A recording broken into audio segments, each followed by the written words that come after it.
faut quand même dire et réaliser que le big data dans une seule et même organisation, c'est une particularité des médias en fait. Et donc il y avait besoin d'infrastructures et de solutions qui soient conçues pour traiter ce challenge de grande échelle pour une seule et même organisation. On va retrouver la même chose chez les retailers, effectivement, chez quelques grandes marques comme les opérateurs télécoms, où il y a ces masses de data énormissimes à pouvoir manipuler d'un point de vue fonctionnel, mais aussi avec l'infrastructure adéquate.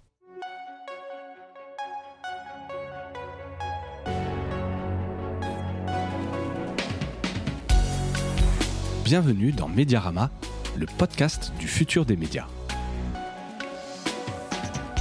Je suis François Desfossés et chaque semaine, je rencontre des entrepreneurs, des têtes penseuses et des experts de la galaxie média. Ce podcast est proposé par Cosa Vostra, agence de conseil tech et créative. Retrouvez-nous sur cosavostra.com.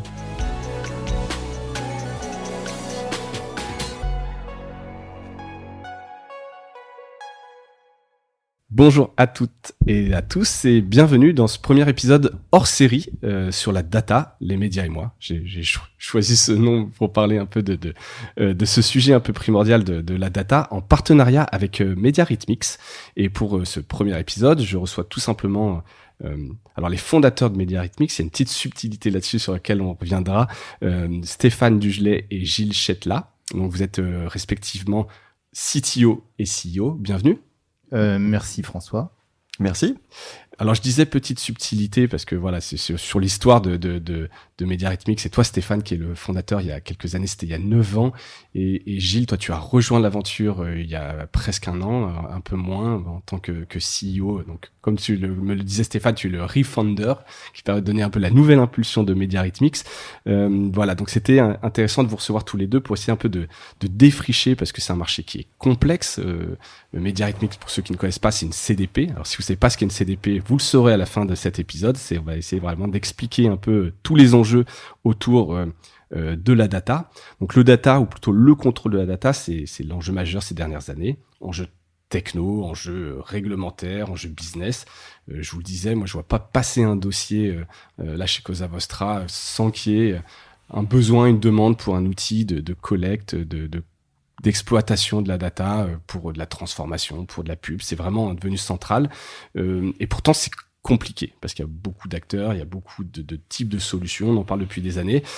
Donc, c'est un peu cette série l'occasion de remettre un peu les points sur les i, d'expliquer ce que c'est et comment on peut le faire. Et puis, Mediarhythmics, un acteur français qui marche bien, qui a des belles références, on en parlera, un acteur clé dans le marché. Fleuron de la French Tech. Alors ça, c'est moi qui le dis, je ne sais pas si vous le considérez comme tel, mais on essaiera de le voir. Mediarhythmics, j'avais déjà eu l'occasion d'en parler à ce micro, j'avais reçu Fabien Magalon. Alors toi, Gilles, tu avais peut-être écouté cet épisode. Quand je connais bien Fabien. Voilà, qu'on salue d'ailleurs, qu'il était encore chez Gravity. Je crois qu'il lance une nouvelle start-up d'ailleurs. Tout à fait. Dans la pub. Donc on avait parlé de Mediarhythmics parce que c'est vous qui êtes le prestataire de Gravity. Et puis voilà, Gravity, Mediarhythmics, on en parle quand même pas mal dans le marché. Alors j'ai l'habitude de démarrer les épisodes par une petite carte d'identité pour vraiment bien comprendre qui vous êtes. Je disais il y a quelques années, quand est-ce que ça a été créé? Alors là je te demande à toi Stéphane, parce que c'est toi vraiment qui a démarré ça tout seul. Oui, ça a été créé en juin 2013. D'accord, donc 9 ans déjà, un peu plus de 9 ans. Un peu plus de 9 ans. On fêtera les 10 ans, on fera une grosse fête l'année prochaine. C'est important. C'est un rendez-vous pour tout le marché, je pense. Bien sûr. Et donc à l'époque, t'étais tout seul. Vous êtes combien aujourd'hui? On est une cinquantaine, entre 50 et 60, et répartis sur 6 pays. D'accord. Donc Europe principalement? Oui, principalement Europe. On a aussi des clients un peu plus loin, au Canada et au Mexique. Mais notre focus aujourd'hui, c'est l'Europe. C'est l'Europe.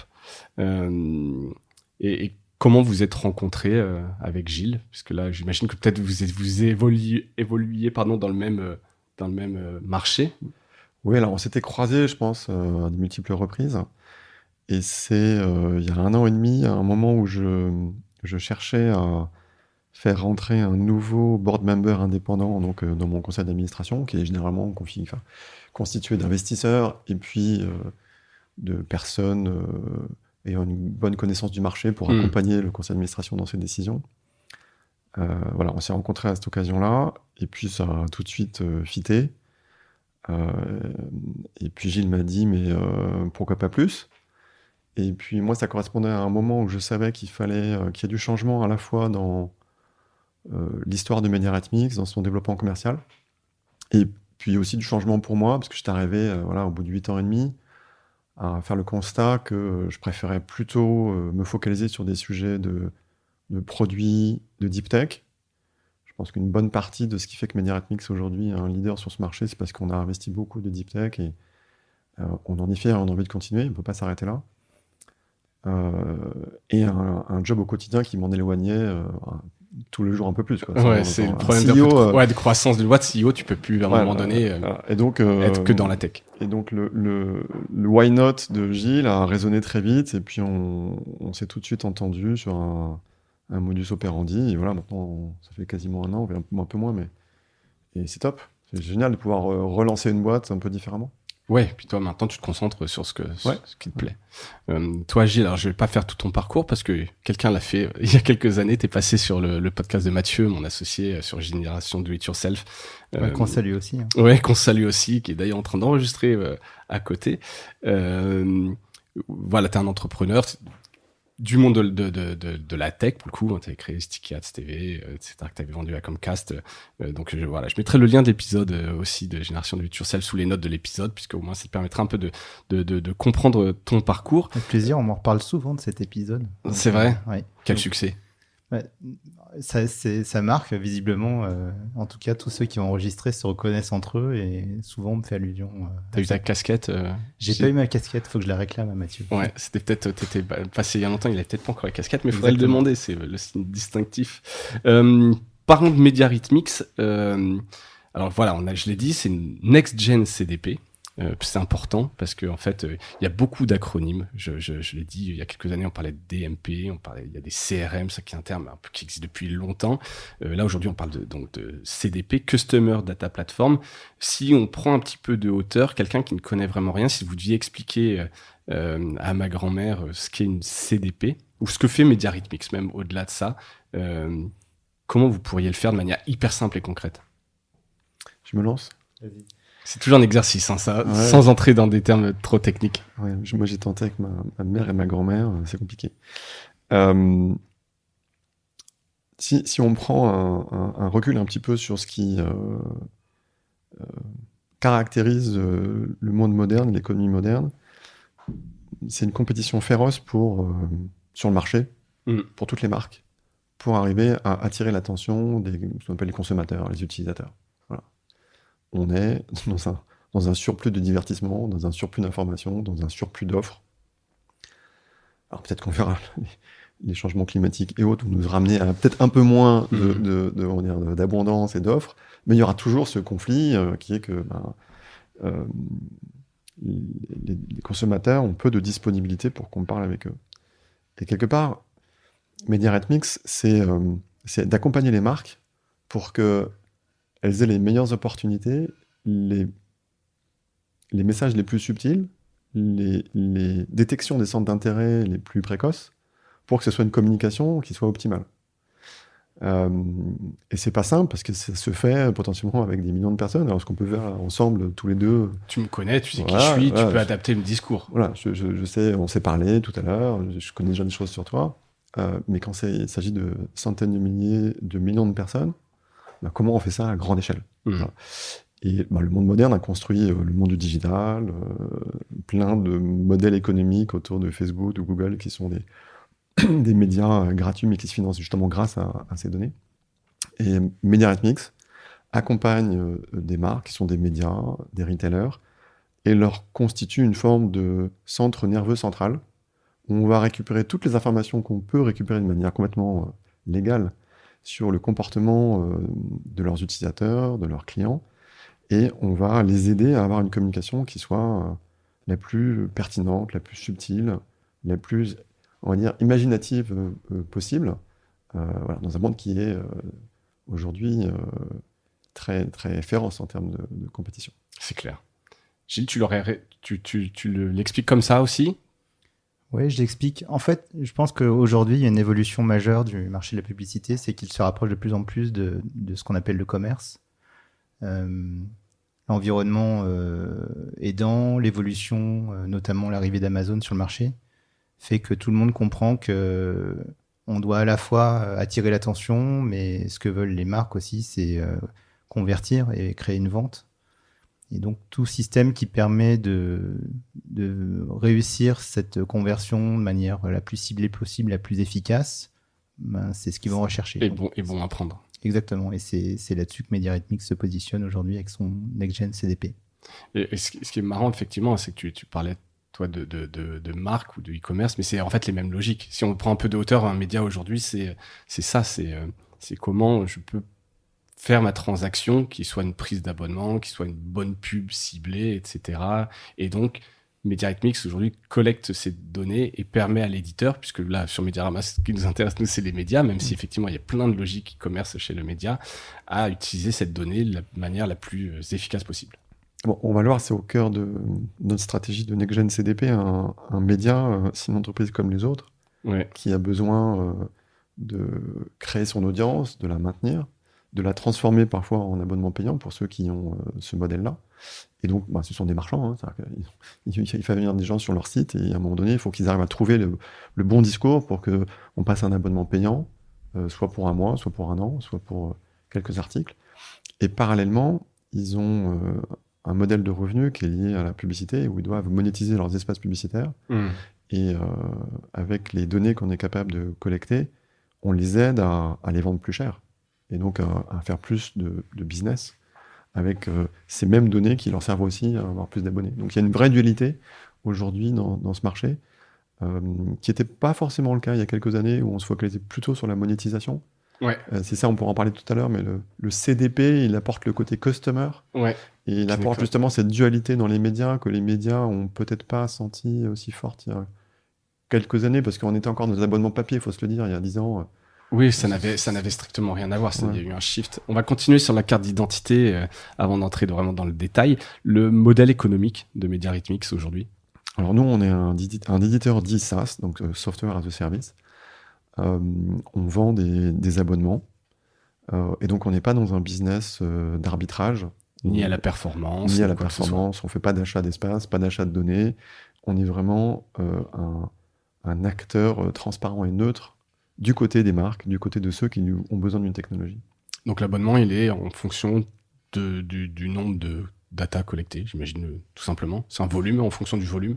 Oui, du volume de data, effectivement. Du volume de data. Puisqu'on fournit une solution qui permet à nos clients de créer leur infrastructure de données, d'audience ou de clients, et à grande échelle. Donc effectivement, selon la taille de leur base client ou de la base d'audience, ça a un impact sur le pricing, en fait. Quel que soit le nombre d'utilisateurs que eux ont, l'éditeur dans son équipe, etc. C'est vraiment par rapport non, c'est pas lié au nombre d'utilisateurs. Tu vois, ce qui est toujours en fait dans les SaaS, c'est toute la difficulté de trouver le bon modèle, etc. Vous, c'est par rapport au volume de données collectées, pour dire les choses clairement.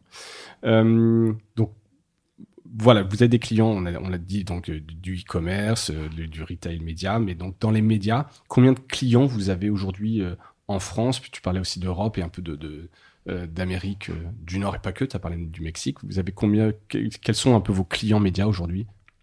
Alors, on a une trentaine de clients dans l'univers du média et du retail. Et je mélange un peu les deux parce que dans le retail, on a des grands clients qui font beaucoup de médias et qui font aussi ce qu'on appelle plutôt de l'engagement ou de l'acquisition plus traditionnellement. Voilà. Donc une trentaine de clients qui sont à la fois dans l'univers du média pur, presse, télé, et puis du retail. Prisma aussi, j'ai vu dans les Alors, clients. Oui, dans les clients médias, on a la chance de travailler pour Prisma, on a la chance de travailler pour France TV, Canal+, TF1, Channel 4 en Angleterre, Autoscout 24 en Allemagne. Ça, c'était une très belle réussite pour c'est assez récent, j'ai vu pour un acteur de la French Tech. Arriver à convaincre des Allemands de prendre une techno française. Ça, on y reviendra aussi, un peu le côté French Tech sur le côté réglementaire. En préparant l'épisode, on le voyait, mais c'est un vrai... ce qu'on disait qui était un peu compliqué parce que là, sans tout dévoiler, mais l'aspect réglementaire est hyper important dans votre business. En France, on a la CNIL, donc ils sont hyper vigilants sur l'utilisation de la data, et donc cette contrainte en fait une force parce que ça fait que vous êtes encore mieux vu quelque part parce que, en fait, si vous êtes capable de répondre de manière réglementaire à la CNIL, quelque part dans tous les autres pays, ça passe. Donc ça, c'est un beau deal que vous avez eu en Allemagne.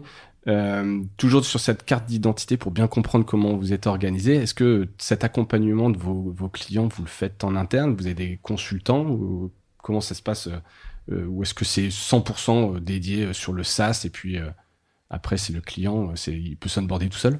Alors, on est sur un modèle un peu en transition où on peut pas laisser nos clients tout seuls parce que c'est des sujets complexes. Oui, Enfin, c'est pas juste deux, trois options Ouais, de paramétrage et c'est parti malheureusement. on en parlera tout à l'heure, mais on gère vraiment beaucoup de données. On est dans la deep tech, c'est des centaines de millions, parfois des milliards de data points.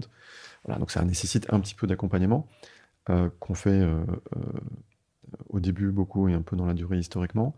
Et là, on est dans un nouveau modèle où on pourra poursuivre la croissance et pour aussi nous focaliser vraiment sur la partie software. On travaille avec des partenaires extérieurs, donc en France et puis à l'international. Donc on peut les citer, mais il y a Capgemini, 55, Velvet, Converteo et Silver Bullet à l'étranger. Donc voilà, on commence à avoir un réseau.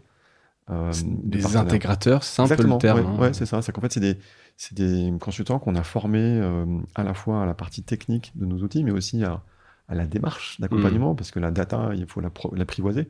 Ouais. Il faut savoir ce qu'on peut en faire en termes de business, à quel moment c'est utile de la collecter, à quel moment c'est utile de la pousser à des partenaires. Ouais. Voilà, donc c'est deux aspects de l'accompagnement, à la fois très technique et puis aussi business. On leur transfère notre savoir-faire et puis eux, ils le délivrent. Comme ça, vous êtes focus sur la tech aujourd'hui. C'est ça, cette nouvelle un peu organisation que vous avez mis en place. Très clair. On revient sur les médias. Donc là, c'était la carte d'identité. Je le disais, moi, j'ai l'impression que tous les médias aujourd'hui auraient besoin d'une CDP. Alors, je dis le terme CDP. Peut-être c'est le moment. Avant, pardon, je fais un petit fast-forward, mais pour bien comprendre, on a parlé de CRM, on a parlé de DMP, peut-être on peut tout de suite débunker un peu tous ces termes-là. Il y a beaucoup d'acronymes. Alors CRM, que je le disais, c'était plus du management de la relation commerciale, facturation, etc. Il y a quelques années, quand je travaillais, au début, il y a eu une espèce de buzz autour des DMP. Tout le monde voulait une DMP qui permettait de gérer du big data, il fallait des data lakes, etc. Mais les gens ne savaient pas forcément ce qu'ils voulaient. J'ai l'impression que le terme CDP est venu un peu récemment. C'est quoi les différences? Et vous êtes même un peu au-delà, vous êtes une next-gen CDP. Est-ce que Gilles, tu peux rapidement nous expliquer les différences entre tous ces termes-là, qu'on y comprenne? Parce qu'il y a beaucoup d'acteurs. Alors, c'est peut-être une réponse qui pourrait être très longue, mais pour essayer bien de comprendre, aujourd'hui, je suis un éditeur, je veux collecter de la data. De quoi j'ai besoin? Je vais essayer de faire court, effectivement. Et c'est pas évident, je sais. C'est pas évident. Le monde du CDP, il existe à peu près depuis 2015. Ouais, donc c'est assez récent quand même. Et il a été précédé par les technologies DMP. Et tu as évoqué le CRM. Donc si je devais résumer, moi ma compréhension, et Stéphane saura certainement compléter si on a besoin d'être plus technique, mais le DMP, c'est de la manipulation d'audience. Donc effectivement, pour les médias, très pertinent de savoir quelles sont les audiences, savoir les cibler, les segmenter, les identifier. Et le monde du CRM vient à l'opposé d'un log unique, d'un identifiant unique d'un utilisateur dans une base de données. Donc, quand on y pense d'un point de vue technologique, on se rend compte que c'est deux mondes un peu orthogonaux. D'un côté, vous gérez des milliards d'événements, parfois d'utilisateurs ou de visiteurs anonymes. Oui, c'est ça un peu le gros truc, c'est anonyme. On parle de gros volumes, de segmentation. Exactement. Et au bout de la chaîne, on a un CRM, donc vraisemblablement avec un utilisateur qui est devenu client et qu'on a réussi à loguer dans une base de données de manière unitaire et très identifiée. Et entre les deux, en fait, il y a un parcours client qui est intéressant à opérer pour les médias, ce que je décrivais un petit peu en préambule avec ce rapprochement de l'univers de la publicité et du commerce ou de la transaction. Mais en fait, il y a un parcours qui fait que si toi et moi, François, on va sur le site, je sais pas, de Prisma qu'on a évoqué, on va commencer par naviguer en étant peut-être utilisateur anonyme et non logué. Et puis on va consentir à être traqué d'une certaine façon, on va devenir identifié, logué, et puis on va évoluer peut-être pour devenir abonné à une newsletter qui peut être payante, et puis également souscrire à une version premium d'un abonnement. Et donc ce parcours client, il cumule deux éléments qui étaient gérés historiquement par deux plateformes distinctes, que sont une DMP pour la gestion d'audience, et plus pour des objectifs d'optimisation publicitaire, et de l'autre côté, d'une CDP, donc qui est pour une gestion d'abonnés. Et donc, ce monde-là, nous, avec une Next-Gen CDP, on permet de le faire en Vous une seule et même réconciliez plateforme. quelque part les deux. Exactement. On a dans une Next-Gen CDP une DMP et un CRM. Ce qui correspond complètement à la gestion de ce parcours en une seule et même plateforme. C'est un peu, c'est pas forcément logique d'avoir deux plateformes qui vont gérer deux cycles de vie d'une seule et même personne, d'un seul et même internaute en fait, Ouais. sur un site média. D'accord. Donc c'est ça, la grosse effectivement, différence. je te rejoins, tout média devrait avoir besoin d'une CDP ou a besoin d'une CDP s'il ne le réalise pas encore. Mais est-ce qu'il y a des tailles minimum? Parce que moi, je parle à tout type de médias. Média rythmique, c'est pas adapté non plus à tous les éditeurs. Est-ce que alors la question, il y en a deux. Est-ce que il y a des outils pour des petits éditeurs et est-ce que Média rythmique c'est adapté à des petits éditeurs? Et sinon, à partir de quelle taille c'est utile d'un point de vue? Alors il y a le côté business, tu vois. J'imagine que ça tu vois, il y a le prix. Je sais pas à combien commence l'abonnement au SaaS. Et après, est-ce que ça a du sens quand tu as des petites audiences de t'équiper d'un tel outil? Ouais, j'ai rejoint Stéphane et son équipe chez Média rythmique parce qu'il y a une grande expertise technologique qui fait qu'ils savent faire ce qu'il y a de plus difficile, c'est de gérer des milliards d'événements pour des médias ou des retailers, et donc à grande échelle. Donc effectivement, la technologie, elle est conçue pour manipuler une grande quantité d'événements, pour appeler ça du big data en interne à chacun des clients que Média rythmique a pu gagner. Et donc cette force-là fait qu'effectivement, on est sans doute plus adapté à des gros clients. D'ailleurs, Stéphane l'a dit, on a une trentaine de clients, on manipule essentiellement des gros clients ouais. pour qui le sujet de la data est central et c'est un core business en fait, c'est une core technologie dont ils ont besoin de s'équiper avec quand ils nous choisissent. Et donc, oui, vraisemblablement, ce sont des clients qui ont plutôt des milliards d'événements à gérer par jour, des transactions, des visites, etc., que des millions. Oui. Donc c'est plutôt pour les gros. Mais d'où l'idée, en fait, on parlait de Gravity, parce qu'en fait, ça rejoint aussi un autre sujet, c'est que dans un monde avec la fin du cookie, qu'on a beaucoup évoqué, donc la fin du cookie tiers, les éditeurs, enfin, sont poussés, et il y a un sens business à avoir les fameux wall garden, enfin, d'avoir son propre écosystème, mais quand on est tout petit, ça a beaucoup moins de sens. Oui, exactement. Non, mais des alliances, tu vois ce que je veux dire. Raison. Nous, on aide nos clients à construire leur propre data stack, en fait. Où ils sont propriétaires. Ils construisent ce qu'on appelle un ID graph, une connaissance unique de leur base d'audience ou de leur base client. Donc, effectivement, et pour eux-mêmes. Donc, sans dépendre de technologies tierces ou américaines. Notamment, non, mais il faut le dire. Ce qui peut avoir une importance en Europe. Le règlement, exactement, fait que c'est important de choisir une technologie plutôt conçue en Europe plutôt qu'ailleurs. Ouais, clairement, ça c'est un choix qui a du sens au-delà du côté patriotique. C'est vrai que ça a du sens aussi d'un point de vue réglementaire. Mais donc c'est pas évident. Enfin, je reviens sur les petits. Je suis pas pour parler des petits éditeurs, mais c'est pas évident pour un petit ou moyen aujourd'hui de faire face à ça et de se dire je vais avoir ma propre data stack, etc. Ou alors il faut faire des alliances. Je pense que dit autrement, c'est pas tellement Média rythmique qui est pas adapté à ces gens-là, c'est que structurellement, on est sur un marché où la masse critique est importante. Ouais. On voit bien qu'aujourd'hui... Quand tu vois l'investissement que vous avez fait en tech, ce que ça nécessite... Oui, et puis côté média, c'est qu'en fait, si TF1 veut fusionner avec M6, si Gravity existe, si Vivendi a des velléités d'aller plus loin dans l'univers des médias, c'est qu'on sait que pour arriver aujourd'hui à continuer à croître, il faut avoir une masse critique. Ouais. Et certainement pour des plus petits sites, passer par des régies qui agrègent. C'est beaucoup. Ouais. Voilà. Et nous, on peut travailler avec des régies. Enfin, bien peut sûr. travailler avec des régies qui font ce travail-là.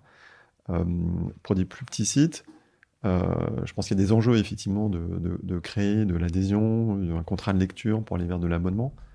Je pense que nous, on n'est pas adapté à ça. Non, c'est clair. Mais de toute façon, tu le dis. J'ai fait un épisode là récemment avec Jérémy Parola de Reworld.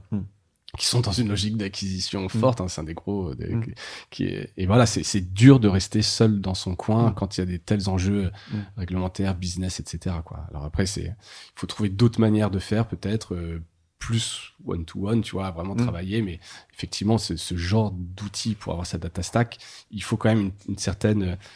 Vous avez en tête un peu un volume minimum où ça devient intéressant alors, je sais pas si en termes de... C'est dur à dire parce que ça dépend de la sophistication.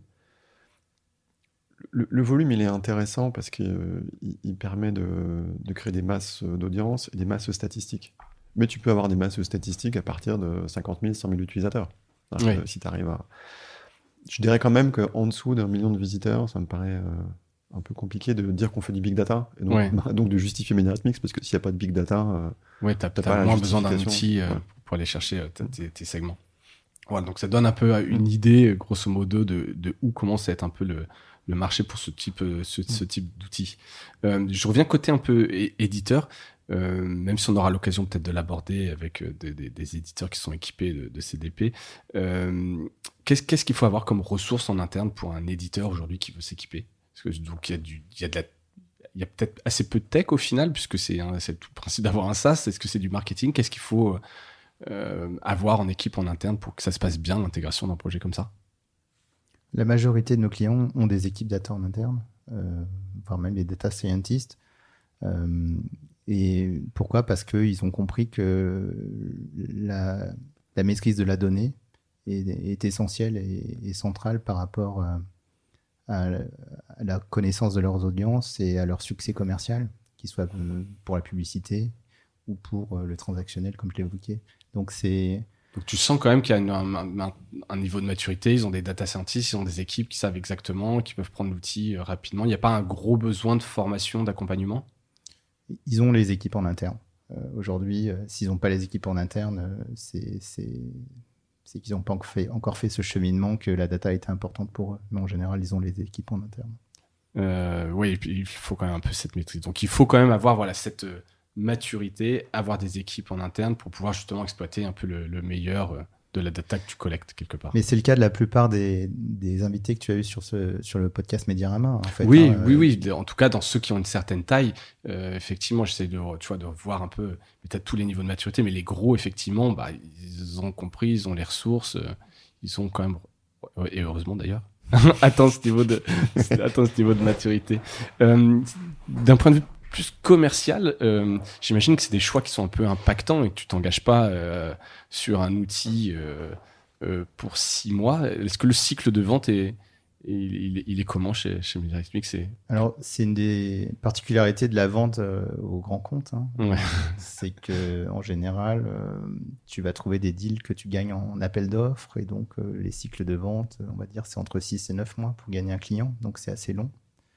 Donc, il y a un temps d'inertie qui peut tendre à se raccourcir parce que on a une maîtrise aussi d'éléments qui sont, on va dire, plus tactiques, comme la collaboration data, qui a fait connaître Mediarhythmics, notamment en gagnant Alliance Gravity au départ. Ça, c'est une collaboration data, on va dire, très poussée entre plus de 200 marques médias en France.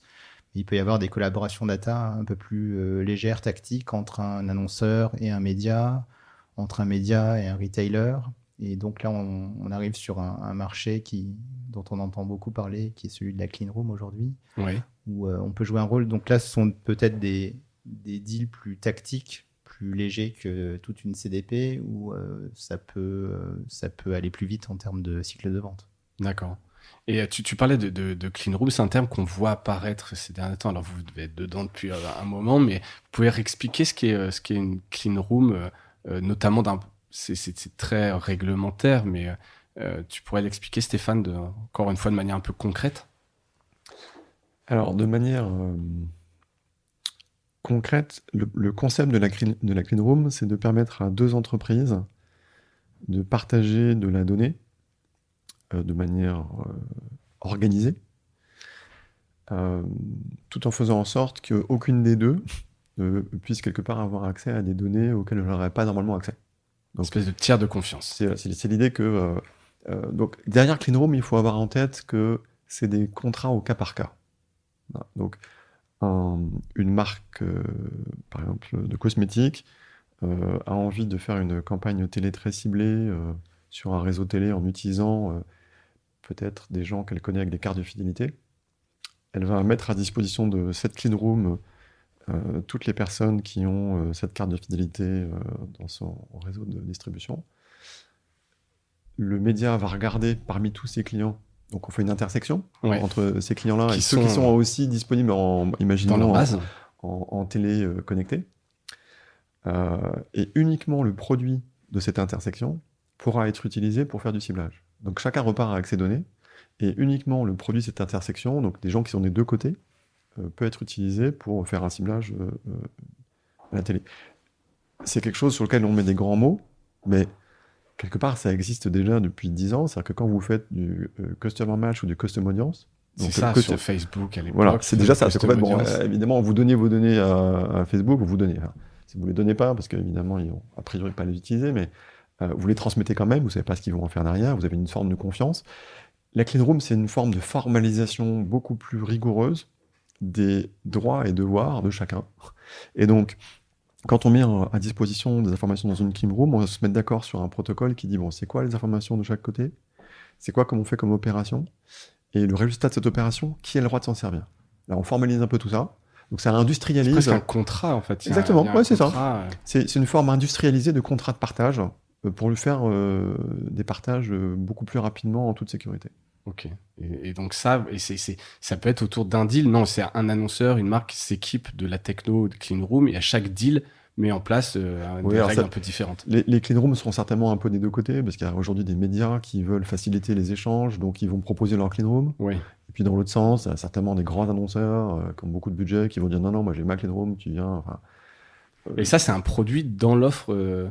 On peut prendre uniquement la clean room. C'est un peu différent de la CDP. C'est un autre produit distinct. Complètement. Okay. C'est une forme de module séparé. Alors évidemment, qui, dans notre cas, est d'autant plus puissant qu'il est connecté à une CDP. Ouais. Ok. Sur un peu la tech, je voulais revenir. Concrètement, comment ça fonctionne? Alors, on collecte, vous parlez de millions, de milliards de data. Quel type de données vous allez collecter? À quoi vous vous branchez sur un site d'un média? Est-ce qu'il faut on préambule un certain type de techno?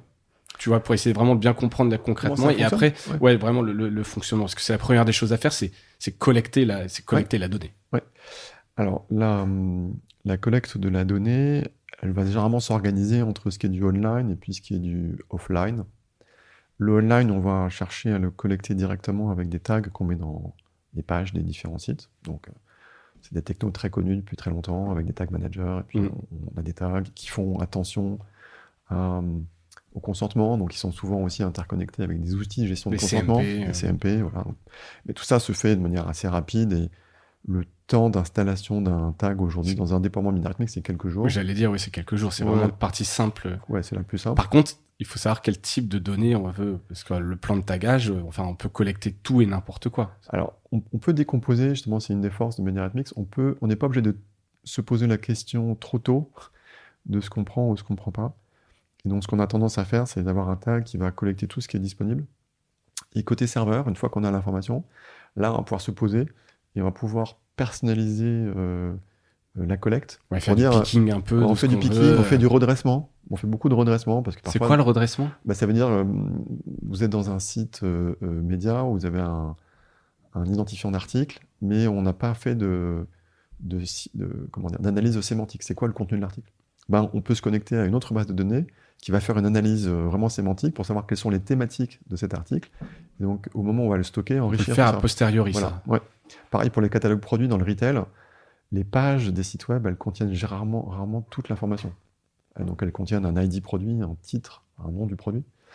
Mais on a besoin d'avoir plus d'informations pour bien classifier les choses. On se connecte à ce moment-là au catalogue de l'entreprise. D'accord. Donc ça, c'est de l'enrichissement, du redressement. Parfois, les données ne sont pas propres. Voilà, on fait tous ces sujets-là côté serveur. C'est une de nos grandes forces. C'est ça qui nous permet, par exemple, de faire Gravity. On ne peut pas faire Gravity avec, 200 sites si on ne peut pas faire de redressement côté serveur pour qu'à la fin, ce qui arrive dans Gravity, ce soit uniformisé sur le marché français. Ouais. Voilà. Donc, c'est une illustration. Donc ça, c'est la partie collecte online. Elle se fait assez simple, et puis assez simplement. Et sur la partie mobile, on a des systèmes de connexion aussi en live qu'on appelle SDKLS, sans SDK, qui sont assez rassurants. Ces solutions sont assez rassurantes pour nos partenaires parce qu'on n'a pas de code à leur donner. Ouais. Ils n'ont pas de code à injecter. On leur donne juste un point d'entrée qu'ils doivent appeler sur nos serveurs pour que l'information soit transmise. Et la dernière partie, c'est le offline. Et là, généralement, que ce soit pour des tickets de caisse, par exemple, dans l'univers de la famille Mullier, ou la consultation de toute la navigation sur votre box télé, ça passe par des gros fichiers qu'on intègre toutes les heures et qui rentrent du serveur de l'opérateur chez nous par des systèmes d'import. D'accord, donc là, par exemple, c'est pas média, mais c'est intéressant chez Mullier, donc Decathlon, Auchan, etc. Qui leur ouais. Donc c'est vous qui les équipez, et donc c'est vous qui ingérez, donc tu dis par des batchs, toutes les heures, l'ensemble des tickets de caisse, etc. Et tout ça avec le numéro du client, s'il a une carte de fidélité, est réconcilié dans sa fiche. Donc tout ça, c'est une grande organisation qui s'appelle Values, et qui organise cette collecte d'informations et met à disposition des outils pour l'ensemble de ces enseignes. Et donc, ça fait partie des choses qu'on collecte pour Values. D'accord. Donc là, il doit y avoir quand même pas mal de données. Ça doit être assez monstrueux. On parle de milliards de tickets de caisse pour chacun des acteurs. Mais pour un opérateur télé ou un opérateur télécom avec les box, c'est pareil. Hein, c'est une dizaine de milliards d'événements sur 3 mois. D'accord. Ouais, c'est du gros volume.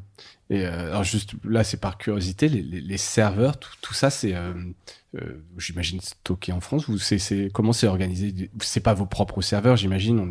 Vous êtes dans le cloud. Vous travaillez avec qui? Alors, on a un partenaire privilégié historique qui est OVH, ouais. Que je salue à cette occasion parce qu'il nous accompagne depuis longtemps et voilà, on est très proche d'eux. Mais on peut pas tout faire avec un seul partenaire. On a des enjeux, nous, de résilience. Et donc, on a aussi des partenaires, on va dire, secondaires ou de backup qui sont plus classiques, comme Google et Azure. D'accord. Oui, et on a beaucoup de serveurs. On ne communique pas sur le nombre de serveurs, mais effectivement, on est un des plus gros clients d'OVH. Et on a des data centers un peu partout en Europe, et puis en Amérique du Nord, en Asie. D'accord. Voilà. Alors, peut-être pour taquiner un peu, mais tu parles de Google, Azure, donc là, c'est des Américains. Ça pose pas de problème. Vous n'êtes pas. Alors, OVH, c'est le bon choix. C'est le bon choix. C'est français, c'est un peu logique. Tu es quand même obligé d'avoir de la redondance sur d'autres types d'infrastructures, même américains, sur la confidentialité de la donnée. Les clients posent pas de questions. Alors, comme je l'ai dit, c'est du secondaire. Donc, c'est généralement plutôt pour du backup. Pour pas mettre tous nos œufs dans le même panier. Donc on a des sauvegardes de ce qu'on fait chez OVH qui sont stockés ailleurs. Et dans tous les cas, que ce soit d'ailleurs OVH ou un autre hébergeur, on fait attention à la localité du data center. À la localisation. Donc est-ce que c'est en Angleterre, est-ce que c'est en Europe, est-ce que c'est en Allemagne, est-ce que c'est en France?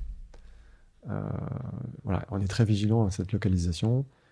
On fait attention effectivement. Et nos clients, ils ont plus, on va dire... des remarques sur le nom des différents opérateurs, enfin des différents hébergeurs, donc ils sont un peu moins Amazon, on va dire, que Google, pour des raisons qu'on peut comprendre dans le retail. Oui. Voilà. You don't say. Voilà. Mais non, c'est sûr que le fait de travailler avec OVH, c'est un atout parce qu'ils sont très réactifs. On a des machines qui certainement... Nous, on travaille directement avec les machines, on n'a pas de machines virtuelles, donc on achète vraiment... Ouais, c'est machines physiques. Physiques. Et heureusement, parce que vu la quantité de données qu'on gère, ça serait compliqué. On a des bonnes machines. Et surtout, on a une empreinte environnementale, on n'en a pas parlé encore, mais c'est un sujet, qui est très optimale et qu'on travaille tous les mois pour que ce soit aussi un sujet... Demain, c'est pas encore un sujet d'actualité, ça le deviendra peut-être. Ça le deviendra sûrement. C'est effectivement des bons sujets.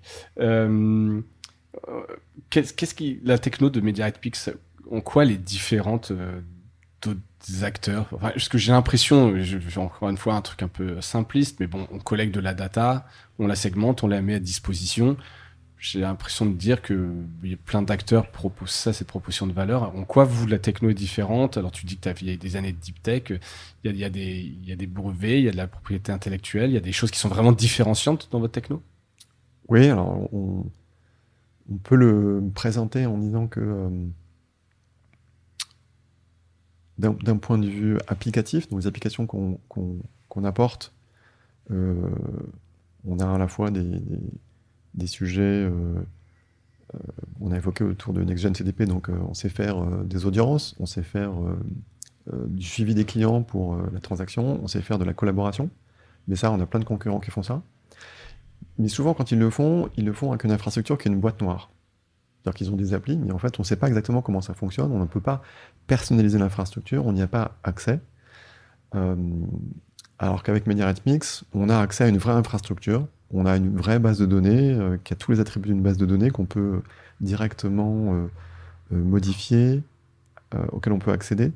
Donc ça ressemble à un meilleur des deux mondes entre une application qui répond à tous les besoins métiers et une infrastructure un peu comme on peut avoir chez Google, donc ça s'appelle BigQuery chez Google, c'est une grosse base de données qui est très connue.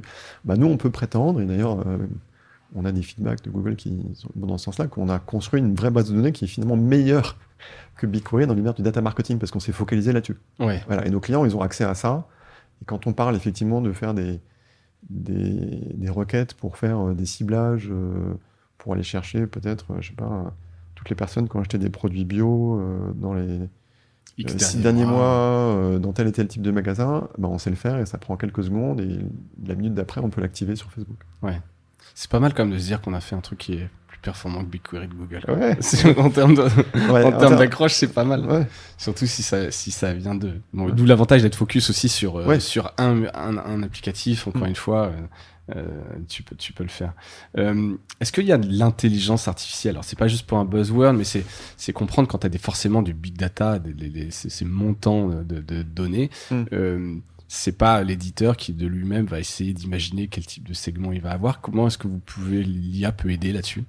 Ouais, alors nous on fait attention aux buzzwords. Ouais. Parce qu'on a une culture d'humilité technologique. On fait de l'IA, c'est important. Sur deux sujets, quelque part, on enrichit les données des utilisateurs en faisant des calculs souvent prédictifs pour savoir, dans le cas d'un média, quand c'est un profil anonyme, si c'est plutôt un homme, une femme, connaître un peu la tranche d'âge, connaître les centres d'intérêt.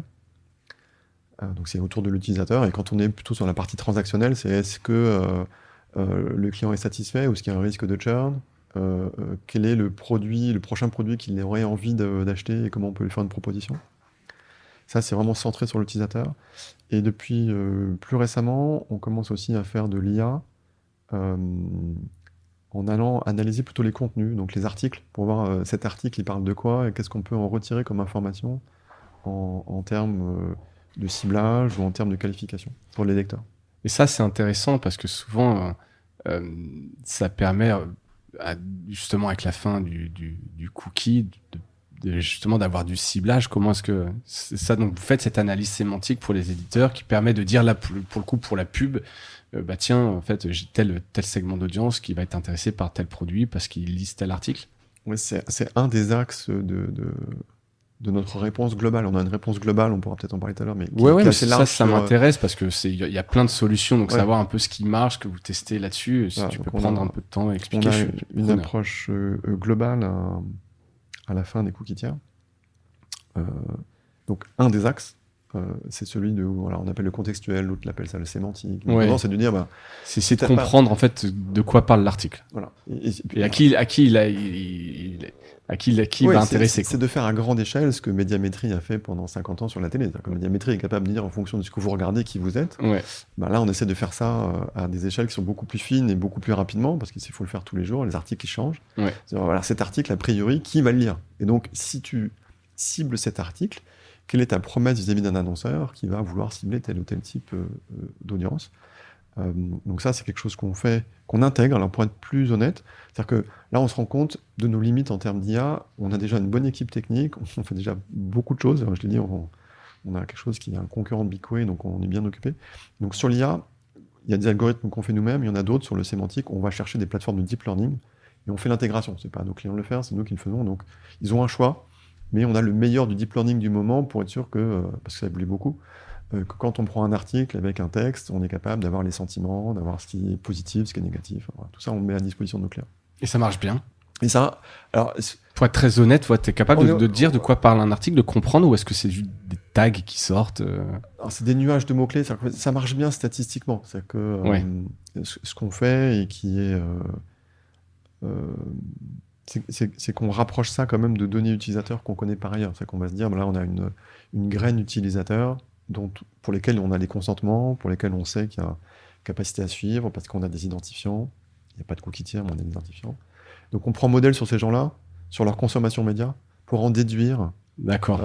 au fil Pour de l'eau. confirmer quelque Voilà. part les... Donc on a des moyens de confirmer nos intuitions, et on les fait en boucle, hein, un peu tous les jours, parce que quand un article sort, par définition, il n'a pas été lu. Il sort. Donc on peut pas le comparer au passé. Non, nouveau. c'est nouveau. Voilà, donc on fait une analyse sémantique, on dit a priori il va correspondre à telle ou telle cible, et puis a posteriori on pourra comparer parce qu'on a des groupes témoins qui nous disent et qui confirment, oui effectivement cet article-là il a bien été regardé par les gens qui étaient dans ta cible. Ouais. Donc ça c'est un des axes. Peut-être rapidement pour les autres, mais un autre axe c'est d'utiliser des identifiants qui vont persister, qui sont donc pas des identifiants tiers, qu'on appelle généralement des identifiants premiers, first en anglais. Et donc là, pour le coup, la Next-Gen CDP prend tout son sens, parce que ce soit d'identifiants de device, donc, vraiment liés au navigateur ou au mobile, ou des identifiants de compte, voilà, on peut tout exploiter. Oui, voilà. On est sur l'individu. On est sur l'individu. La difficulté qu'on a quand même aujourd'hui, c'est qu'effectivement, on est en silo, c'est-à-dire qu'on n'est plus capable de suivre des personnes sur plusieurs sites, sur plusieurs environnements. Mais ça marche très bien. La troisième approche, c'est de passer par des réseaux alternatifs d'identifiants, donc qui se sont montés, qui sont soit des réseaux privés, montés par des sociétés de droit privé, ou des réseaux, on va dire, d'organisations professionnelles, des syndicats, de l'UAB, ou en Allemagne, d'un syndicat qui s'est constitué pour créer un identifiant qui s'appelle NetID. Comme Pass Media, il y avait en France, tu veux dire, ou Prisma Connect. Exactement. C'est des organisations, soit professionnelles, soit élargies, qui ont mis en place ces systèmes, ou pour les identifiants industriels, qui sont plutôt des entreprises privées. Aujourd'hui, on ne sait pas encore trop dire quelle sera la couverture de ces réseaux d'identifiants. Moi, mon sentiment, c'est que c'est dur ou ça marche pas. Alors, ça marche pas, c'est un peu sévère quand même. Mais tu vois, j'ai l'impression que c'est mieux miser sur du contextuel où tu touches tout le monde, mais avant que les gens se créent des comptes, t'as un gros chemin à faire quand même. Aujourd'hui, on est dans l'univers du média, sur des environnements logués, et on est plutôt effectivement entre 10 et 20% au mieux. Voilà, donc ça pose question. Ouais.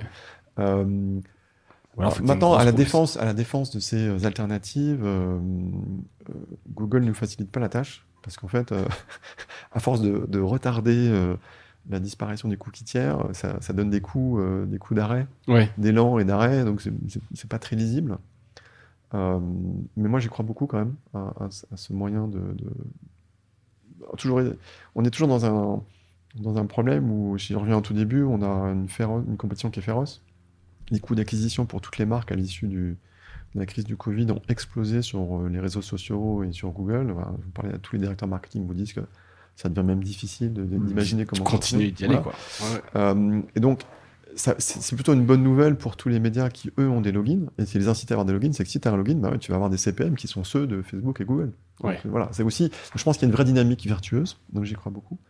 Et enfin, la dernière option, alors, qui est sur la table, mais qui est un peu théorique encore aujourd'hui, c'est la Privacy Sandbox.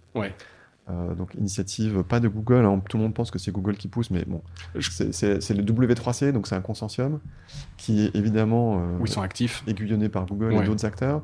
Ce qu'on sent, c'est que le reste de l'écosystème technologique, on était avec un acteur américain hier, les laisse un petit peu tout seuls en se disant, bon, c'est eux qui ont pris l'initiative de la fin des cookies tiers, parce qu'ils ne sont pas forcément très bien barrés vis-à-vis de la concurrence, position dominante. On n'a pas forcément envie de les aider à développer une privacy sandbox. C'est leur histoire, c'est eux qui ont décidé d'arrêter. Donc, si l'industrie y va, on y va. Mais bon, voilà. On va pas. Il y a un grand point d'interrogation encore sur la privacy, même si potentiellement c'est plein de bonnes idées. Voilà. Ok. Donc ça, c'est à suivre. Ouais. Donc ça va être peut-être une combinaison de tout ça, en fait, qui permet quand même, en fait, globalement, d'avoir des ciblages et de maintenir. Il y aura, de toute façon, si je reviens encore à mon introduction pour ma grand-mère, c'est qu'on sera toujours dans une économie où il faudra dépenser beaucoup d'argent pour diffuser les bons messages aux bonnes personnes.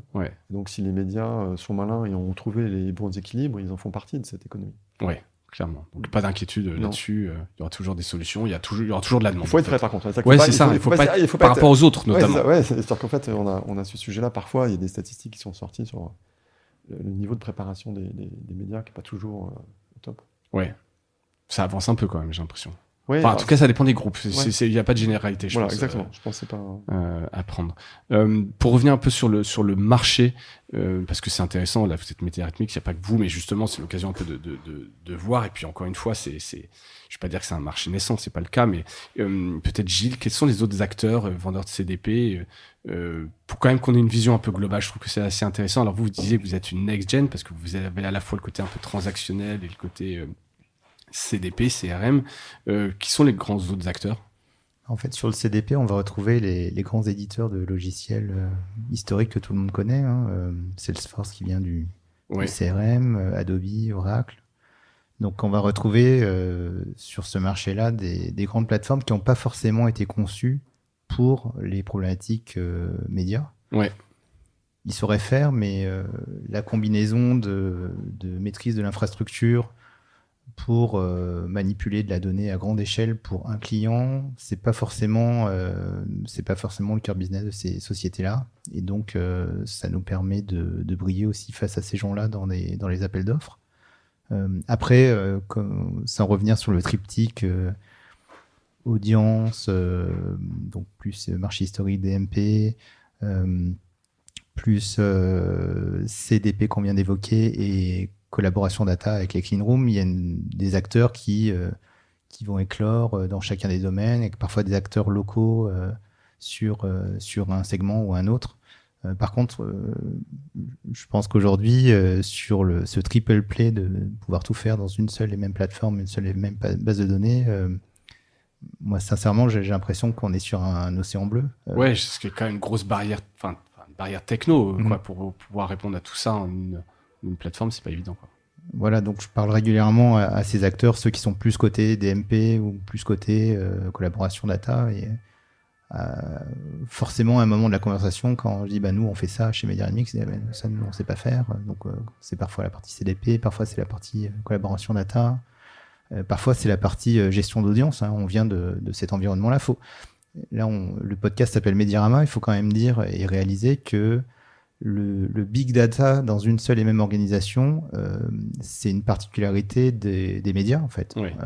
Et donc il y avait besoin d'infrastructures et de solutions qui soient conçues pour traiter ce challenge de grande échelle pour une seule et même organisation. On va retrouver la même chose chez les retailers, effectivement, chez quelques grandes marques comme les opérateurs télécoms, où il y a ces masses de data énormissimes à pouvoir manipuler d'un point de vue fonctionnel, mais aussi avec l'infrastructure adéquate. Ouais, clairement. Et tu voulais peut-être que je te donne des noms. si tu veux. De toute façon, vous parlez un peu avec tous ces acteurs. Je pense que c'est important de se parler parce que déjà, on a tous intérêt à ce que ce marché-là fonctionne. C'est un marché en croissance. C'est important de comprendre qui fait quoi, qui est focus sur quelle géographie ou sur quelle verticale. Ouais. Donc, oui, je pense que c'est important de se parler. Ouais, clairement. Je parle, pour revenir un peu sur le marché, les évolutions. Alors, on a vu les évolutions un peu réglementaires, mais si on doit un peu se projeter dans les 2 premières années, quelle dynamique, évolution tu vois dans ce marché, justement, avec tes concurrents, vous? Alors déjà, j'ai pris quelques chiffres parce que ce que j'apprécie sur ton podcast, c'est qu'en général, il y a des chiffres. Moi, j'ai retrouvé quelques chiffres. Là. Il y a quand même 56% des directeurs marketing qui pensent aujourd'hui qu'il leur manque des infos, soit pour avoir des campagnes publicitaires efficaces, soit pour avoir des meilleures conversions pour générer des ventes. C'est beaucoup quand même. 50%. Donc c'est beaucoup. Et ça, c'est un chiffre qui date de 2022. Ouais. Donc ça laisse beaucoup de boulot, quoi. Ouais, ça laisse encore beaucoup de travail. Ouais. Voilà, on reviendra aussi sur les développements géographiques, mais il est en train de se passer quelque chose en Europe sur ces technologies data qui est d'une certaine façon en avance sur les autres géographies dans le monde. De par, encore une fois, ces aspects réglementaires. En voilà, fait, on était obligé de s'adapter. Exactement. Et donc, on a des meilleurs technos en Europe qu'ailleurs dans le monde. Je pense qu'on a des technos. Parfois, voilà, j'ai parfois certains doutes sur le fait que, par exemple, aux États-Unis, il y a des technos comparables à ce qu'on fait ici en Europe avec nos plateformes. Oui. Donc, vous allez aller aux US ? Alors, c'est une bonne question aujourd'hui. Parce que c'est un gros marché aussi. Enfin, il faut un peu spécifique, mais aujourd'hui, c'est pas forcément à l'ordre du jour parce que mon expérience de start-up m'a appris qu'il faut les moyens quand on s'attaque à une géographie. Ouais. Aujourd'hui, on a les moyens pour faire correctement l'Europe et tenter de devenir le leader de ce marché européen. C'est une place à prendre, hein. Personne n'a vraiment cette position. On est très bien positionné en France. Et ça va venir, on parle de consolidation, enfin, on sent que le sujet est intéressant et vous êtes bien placé pour devenir déjà cet acteur leader en Europe. Voilà, j'espère. En tout cas, on fait tout pour. Vous, ce que je veux dire, vous bossez pour tous les jours. On a quand même ouvert plusieurs bureaux en Europe en 2022 avec des équipes sur place. Donc, c'est justement pour accomplir cette mission-là. Et puis, les US, pour revenir à ta question, il y a quand même 23% des sociétés qui n'ont pas aujourd'hui de solution post-cookie en place. On est en 2022.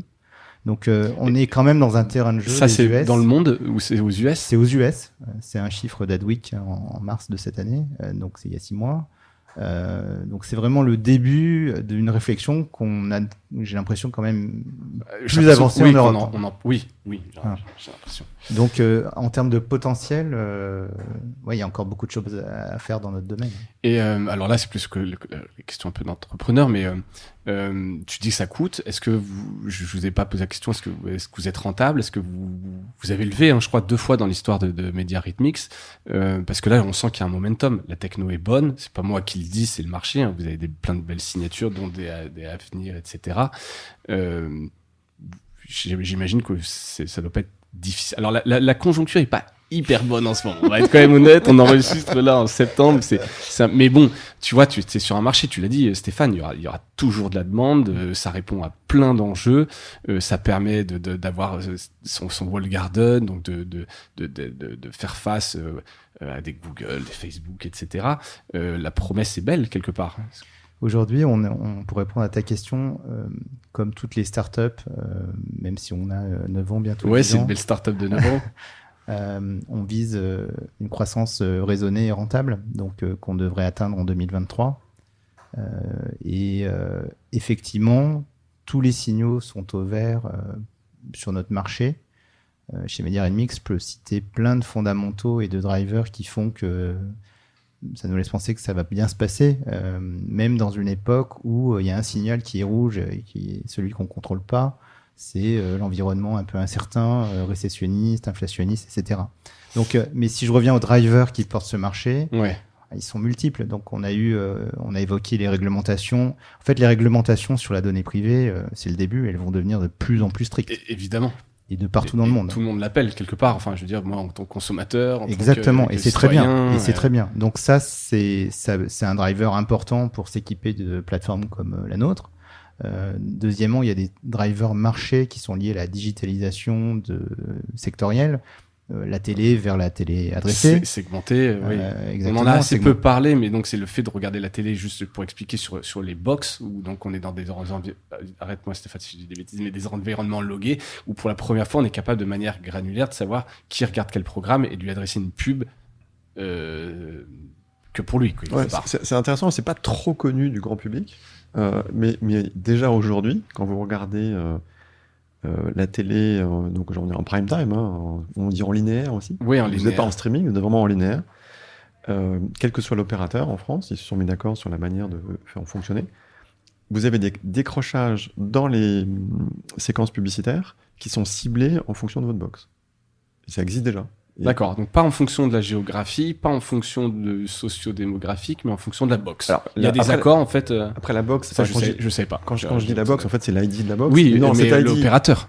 Voilà. Ah non, pardon, vas-y. L'ID de la box, il est connecté à un compte, donc évidemment derrière il y a la data. C'est si on cible cette box, c'est parce qu'on sait que il y a un foyer qui correspond aux critères de ciblage. Donc en regardant Koh-Lanta en live, donc en linéaire par ma box un vendredi soir, je suis susceptible d'avoir une pub d'un magasin de bricolage à Bordeaux, parce que j'habite à Bordeaux. Voilà. Ou d'une pub d'un constructeur automobile qui lance un modèle électrique, et ils ont identifié que tu fais partie des profils qui sont intéressants. Donc tu vas pas avoir le même Bordeaux publicitaire que ton voisin d'à côté. D'accord. Et ça se fait déjà beaucoup, là c'est un peu par curiosité, parce que j'ai l'impression toujours que ça reste toujours des grandes pubs de grandes marques, du parfum, alors ça reste aujourd'hui des grandes pubs, parce qu'en fait c'est hyper... Oui, on n'est pas... alors peut-être après sur des réseaux plus va dire plus régionaux, mais on reste encore quand même sur des grandes marques Ouais.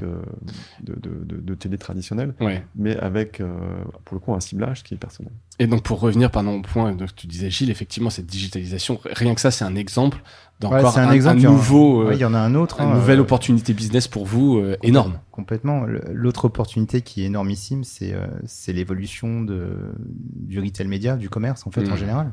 On a vu là, pour le coup, des environnements comme on a vécu avec une pandémie, avaient accéléré la digitalisation du commerce. C'est un mouvement de fond qui est en train de se passer, et ce qui a été probablement fait jusqu'à maintenant en retail média, c'était l'étape 1 de ce qu'on peut faire. On a juste effleuré le sujet. Et il y a énormément de nouveaux développements et de nouvelles stratégies à mettre en place pour les retailers aussi. Ouais. Donc voilà, c'est en quelques exemples des marchés potentiels de croissance. De tout ce qu'on fait déjà, on fait déjà aujourd'hui avec Media Mix, puisque ces clients-là, médias ou retailers, on leur parle. Et la bonne nouvelle, c'est qu'ils veulent se parler entre eux aussi, et qu'ils veulent avoir des approches combinées et conjointes sur la data, dans tout le respect de la privacy et de ce qu'on peut faire de manière réglementaire. Ouais. Mais bon, tout ça, c'est un environnement effervescent aujourd'hui. Ouais. Très porteur. Très porteur. D'où ces opportunités. Est-ce que tellement porteur d'ailleurs, est-ce qu'il n'y a pas un risque qu'un Google, un Facebook lancerait sa propre plateforme en SaaS, en marque blanche? Je ne sais pas comment, mais ils ont la techno, ils ont les moyens, ils ont de la data, ils ont... C'est une super réponse. Je suis pas sûr que le métier du SaaS, du logiciel, soit le métier de Google et Facebook aujourd'hui. Donc non, ils sont plutôt ils sont plutôt focus sur du transactionnel. Donc je suis pas sûr que ça vienne d'eux. Après, tout peut arriver. Mais Amazon peut-être. Mais en tout cas, comme pour revenir à ce qu'on disait, oui, même Amazon, en Europe, on a la chance d'être dans un environnement réglementaire qui favorise pas forcément l'adoption de solutions qui pourraient venir de ces acteurs-là, qui sont américains. Il y a le Privacy Shield. Oui, il y a plein de discussions. Après, ça reste Amazon, donc effectivement, j'ai du mal à croire que les... Mais en fait, c'est une bonne question parce que nos clients les équipent justement d'une solution technologique qui leur permet de s'affranchir d'avoir besoin de ces mastodontes qui effectivement manipulent énormément de data. De manière à internaliser et s'assurer qu'ils ont une indépendance de leur gestion de données. Ouais, clairement. La notion d'indépendance, je pense qu'elle est clé. Il y a beaucoup de clients qui comprennent, ceux qui ont construit des équipes, qui ont compris que la data, c'était un élément important pour développer leur business et développer leurs audiences. Que l'indépendance, c'était pas un mot galvaudé, quoi. Aujourd'hui, on voit bien que la data est quasiment au même niveau d'agenda que l'énergie ou que le développement durable. C'est un sujet gouvernemental, c'est un sujet sociétal. C'est souvent un sujet d'ailleurs de confrontation avec les États-Unis. Donc, je pense que même si tous ces acteurs restent des concurrents potentiels, j'ai confiance dans la clairvoyance de nos dirigeants d'entreprise pour ne pas aller dans cette direction-là. Ils savent que globalement, c'est pas dans leur intérêt. Non. Si tant est que la techno soit au moins aussi bonne. Oui, alors il y a un risque. Là où tu as raison, c'est qu'il y a c'est un peu quelque part un risque. On ne le voit pas tellement sur le côté deep tech, parce qu'il n'y a pas de rupture sensationnelle à prévoir sur la deep tech. Il y a potentiellement un risque sur l'IA. Parce qu'on voit très bien qu'aujourd'hui, sur l'IA, ça se concentre. Il y a des ruptures technologiques très rapides. Il y a eu une innovation qui est sortie pendant l'été, là, qui fait fureur, sur la création d'images à partir de texte. Il y a trois solutions maintenant. Il y a DALL-E, il y a Stable Diffusion. Enfin bon, on pourrait faire un podcast que là-dessus. Mais donc, ça avance par rupture. Et donc, peut-être un jour, l'IA, ça sera un sujet, effectivement, qui sera un sujet de gouvernance. Qui fera un avantage concurrentiel. Oui, mais ça manque que les gouvernements font quelque chose à ce moment-là. Oui, je pense qu'on est quand même en Europe, on n'est pas non plus... Mais on risque d'être un peu décalé, donc faut... C'est là tu dis où il pourrait y avoir un risque éventuellement. Mais encore une fois, si on veut être fort en IA demain, il faut qu'on soit fort en data processing aujourd'hui. Donc nous-mêmes, Media Mix et tous les acteurs de la French Tech ou de l'European Tech, on a un peu un devoir de tenir le flambeau, parce qu'on ne pourra pas faire de la bonne IA si on ne sait pas faire du bon data processing. C'est la base, en fait. C'est comme ça que tu l'alimentes. Bien sûr. Bon, et écoutez, C'est tout pour les questions un peu sérieuses. Juste pour conclure, j'ai toujours un peu mon gimmick. Si vous avez un truc cool à me partager. Oui, on a un truc cool. Alors, il y a On a quand une même bonne nouvelle. Il y a quand même Dali dont tu parlais, qui est quand même pour moi un truc des cool qu'on a vu ces derniers temps, qui est juste incroyable. Ouais, On a pas mal joué en interne sur Slack avec ça, et on a vu. Je pense que c'est un truc. Alors ça sera comme ça, on aura 2 trucs cool. Voilà. Mon truc cool à moi, c'est ça, c'est de bien réfléchir à ce que ça veut dire. Il y a plein d'enjeux autour effectivement de ce que ça veut dire, qu'on est capable de créer n'importe quelle image à partir d'un texte. C'est hallucinant. T'as vu qu'une image a gagné un prix, etc. Enfin, une image créée donc par même philosophiquement, c'est-à-dire que bon, c'est mon truc, le côté un peu geek, je termine sur ça, mais il faut imaginer que pour arriver à cette magie, ils ont analysé des centaines de millions d'images, donc ça représente des pétaoctets de données. Ils ont tout compressé, et à la fin, c'est un fichier qui fait 4 gigas. Donc vous tenez ça sur votre clé USB. Donc vous pouvez partir avec, et cette clé USB de 4 gigas, elle peut créer toutes les images qu'on n'a jamais imaginées dans le monde, dans l'univers. Ouais, et donc ça veut dire, en fait, finalement... Comme ça, c'est fou. Ouais, ça pose plein de questions. C'est hallucinant. Voilà, ça sera mon côté. C'est le côté geek, mais c'est hyper intéressant, ça ouvre plein de perspectives. Et toi, Gilles? Non, un truc cool, moi je pense qu'il y a une bonne nouvelle à partager, parce que en fait, ce qu'on est en train d'observer aujourd'hui, c'est qu'au niveau européen, dans ce qu'on appelle la conjonction de l'adtech, donc les technologies de la pub, et le martech, technologie du marketing, ça commence à former une techno qu'on appelle le madtech. Hein. C'est une terminologie qui a été utilisée par les anglo-saxons. Ça veut pas dire qu'on est fou. Hein. Mais en fait, en France, ce que je voulais dire, c'est que les acteurs d'origine française, on peut en citer quelques-uns, mais comme Botify, Content Square, AB Tasty, on est en train d'observer une nouvelle vague en fait de leaders du domaine du madtech. À mon avis, faut observer qu'attention, nous on aspire à faire partie de cette vague d'acteurs français et européens qui vont changer la face de cette industrie en fait. Clairement. Et donc ça c'est une bonne nouvelle, et on a même un petit cadeau. On comprend que là il y a plein d'acteurs dans le domaine, ne serait-ce que de la data et de la technologie, essayer de comprendre qui fait quoi.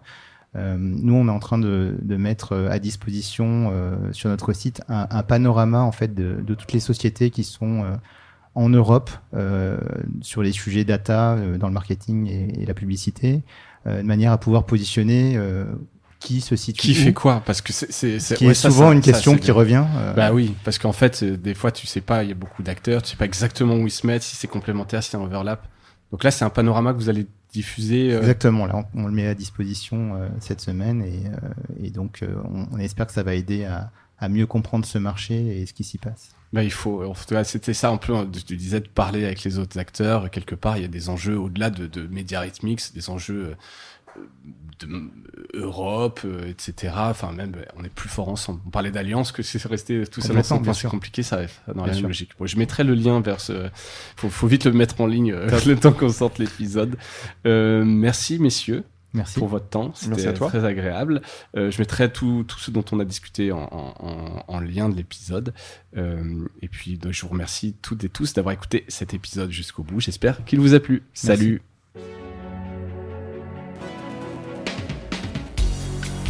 Voilà, Mediarama s'achève. Si cet épisode vous a plu, n'hésitez pas à le liker et le partager. Et puis, si vous souhaitez être accompagné par notre agence Cosa Vostra, contactez-moi par mail mediarama@cosavostra.com. Portez-vous bien.